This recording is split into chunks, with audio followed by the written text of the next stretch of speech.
Vamos usar o pão nosso de hoje para fazer uma reflexão juntos aqui em cima da parábola das 10 virgens. Vamos juntos aqui, Mateus, capítulo 25, e vamos procurar absorver aqui algumas verdades que podem fazer muita diferença no nosso entendimento da Bíblia. Mateus capítulo 25, versículo 1. Então, o reino dos céus será semelhante a 10 virgens que, pegando as suas lâmpadas, saíram ao encontro do noivo. Então Jesus ele fala de 10 virgens e nós entendemos que essas 10 virgens, elas representam o povo de Deus.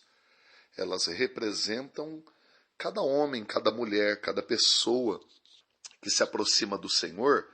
E é bem interessante que ele fala que elas pegam lâmpadas. Então aqui fala de uma escuridão. Fala de um momento de escuridão. E esse tal noivo que vai encontrar essas virgens, ele com certeza é Jesus que vai encontrar a sua igreja. 10 virgens na escuridão. E representa realmente o encontro de Jesus com a igreja, porque Jesus chamou esse período de escuridão de princípio de dores, onde muitas coisas difíceis irão acontecer e estão acontecendo sobre toda a face da terra. A partir do versículo 2, ele começa a falar assim, 5 dessas virgens eram prudentes e 5 eram insensatas.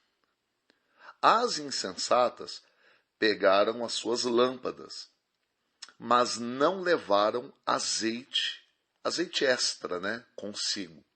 As prudentes levaram azeite em suas vasilhas com as suas lâmpadas.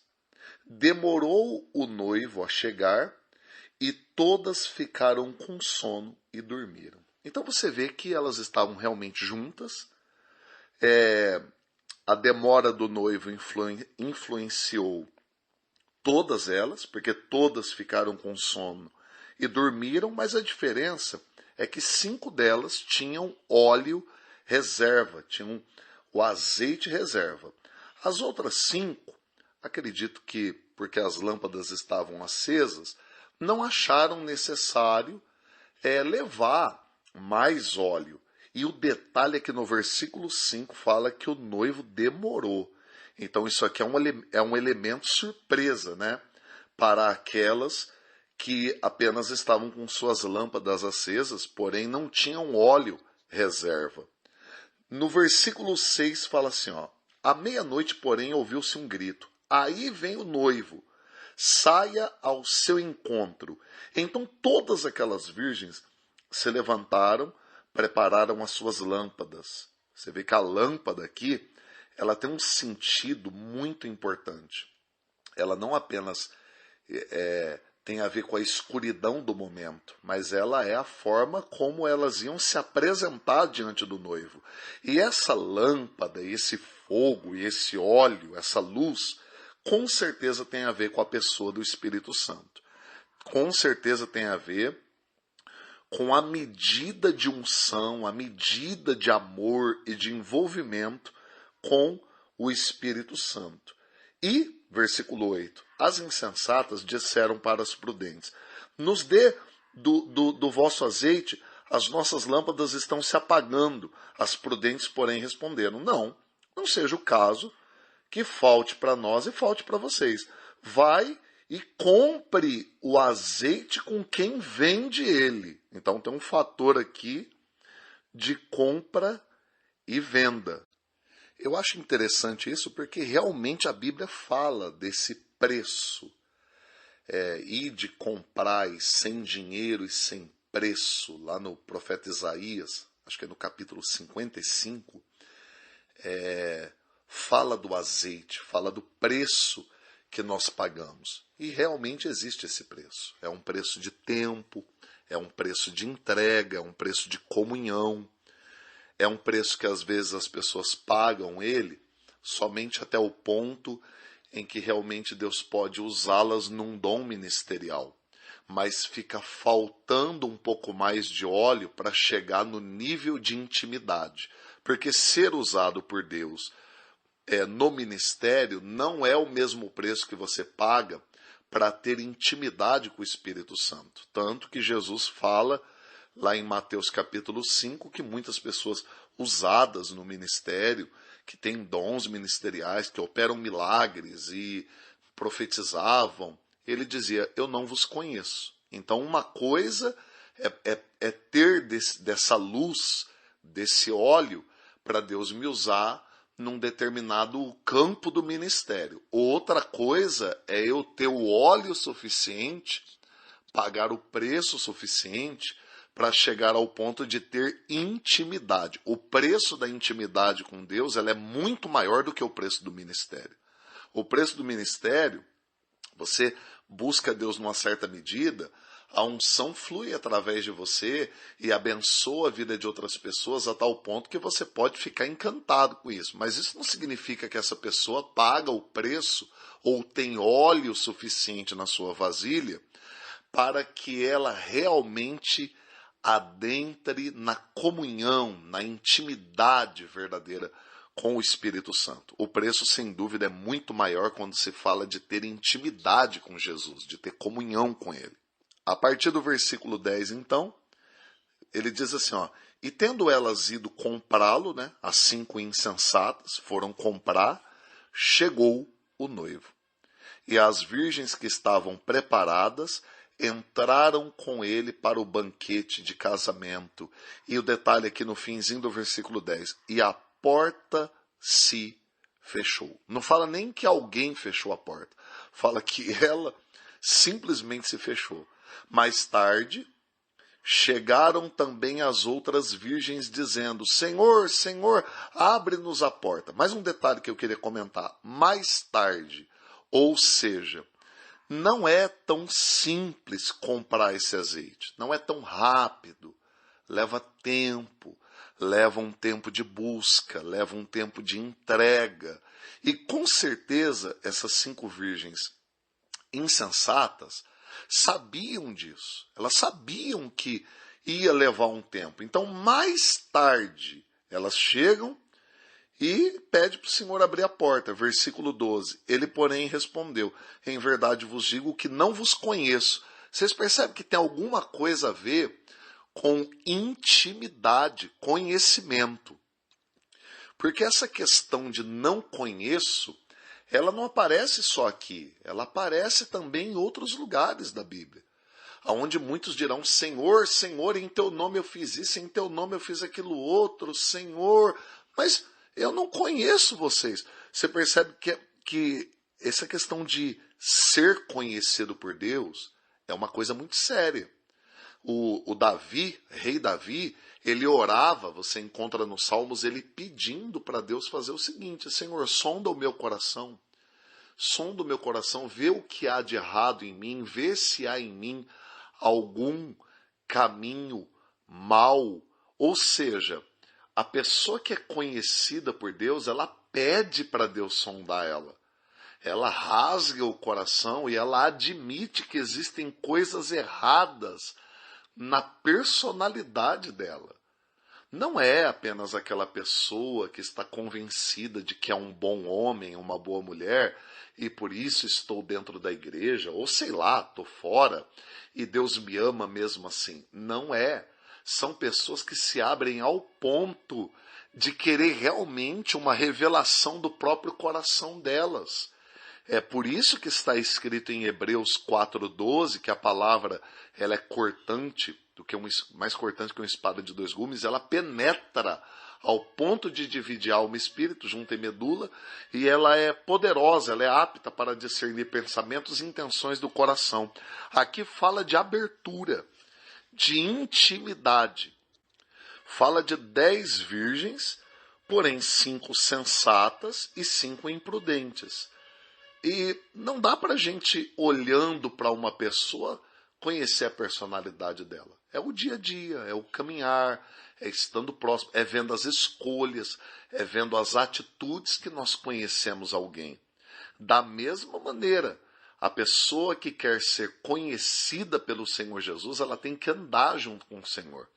Ela tem que abrir o coração, ela tem que confessar suas fraquezas, seus pecados, ela tem que ser franca, ela tem que pedir que o Senhor esquadrinhe o coração dela. E nós encontramos ainda um grande número de pessoas que elas estão sempre certas. Nós encontramos ainda um grande número de pessoas que, mesmo se aproximando da palavra, é incrível como elas estão sempre certas. Todo mundo está errado. Meu pastor está errado. Os irmãos estão errados. O meu pai e minha mãe estão errados. Meu esposo está errado. Minha esposa está errado. Está todo mundo errado. O diácono está errado. Está todo mundo errado. E ela está sempre certa. Ou seja, tem alguma coisa errada aí, né, gente? Né? Porque quando a gente realmente começa a se converter, nós começamos a enxergar dentro de nós muita coisa que realmente precisa mudar. Realmente precisa mudar. E é aí que a gente passa a ser conhecido por Jesus. E aí nós voltamos naquilo que Paulo fala lá para os Coríntios no capítulo 8, né? 1 Coríntios 8, onde ele diz que o conhecimento incha, mas o amor edifica, né? Ele vai explicando ali que quem ama a Deus é conhecido por Deus. Porque é automático. Quando eu amo a Deus, eu vou então me abrindo completamente, falando para o Senhor com confiança, sem medo, daquilo que realmente está acontecendo comigo.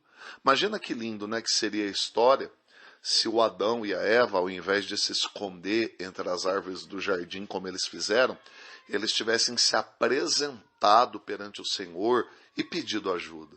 Senhor, nos ajuda, a gente está com medo, não, estamos com vergonha, com medo de se aproximar do Senhor, nós estamos nos sentindo mal, nós erramos, o Senhor falou que nós não deveríamos ter comido daquela árvore, mas nós te desobedecemos e precisamos da sua ajuda. O Senhor pode nos ajudar, o Senhor pode nos curar dessa situação. Teria sido bem diferente, né, gente? Mas o medo leva a pessoa a se esquivar. Não, a mulher que o Senhor me deu, foi ela que me deu e eu comi. Quando Deus se volta para a mulher, não, foi a serpente que o Senhor criou. Então, em outras palavras, ninguém teve franqueza com Deus ali no Éden de falar para ele, eu errei, eu preciso de ajuda. E é tão difícil, gente. Às vezes é uma das frases mais difíceis de você ver saindo da boca das pessoas. Eu errei, eu preciso de cura, eu preciso me acertar, eu preciso me converter nessa área. Pastor, o senhor pode me ajudar? Não. É sempre algum vilão, tem uma pessoa na minha vida, o diabo, né? O diabo, coitado, está até em depressão. Que ele, na boca de muita gente, é o causador de tudo. Quando, na verdade, não é. Não é. Somos nós que precisamos ser sensatos e nos apresentar diante do Senhor. Parar de se esconder e realmente apresentar as áreas que a gente precisa de cura, de libertação, desvios de caráter, pessoas que ainda mentem para si mesmas, mentem para todo mundo, estão mais preocupadas com a reputação do que com a realidade. O que mais importa é o que vão pensar de mim, é o currículo que eu mostro para os outros, mas na verdade por dentro eu estou podre. Isso não existe, gente. A gente tem que ser franco, né? 10 virgens.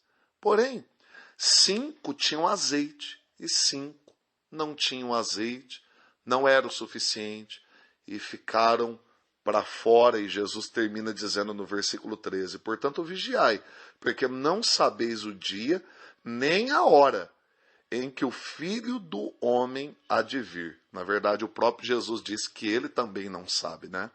Então vamos orar juntos sobre isso, para que nós possamos pagar o preço, buscar a Deus, parar de esperar que alguém vai botar a mão na nossa cabeça e vai dar do azeite que a pessoa comprou para nós. Porque isso não vai acontecer. Tem coisas que são intransferíveis. Tem coisas que nós vamos precisar comprar, nós vamos precisar buscar, nós vamos precisar nos abrir. E ninguém vai poder chegar metendo o pé na porta, arrombando a porta do nosso coração e desmascarando os nossos fantasmas. Nós precisamos encarar isso diante de Deus e diante dos nossos discipuladores também. Vamos orar ao Pai. Pai, muito obrigado. Senhor, essa parábola fala de nós, ela fala da nossa vida.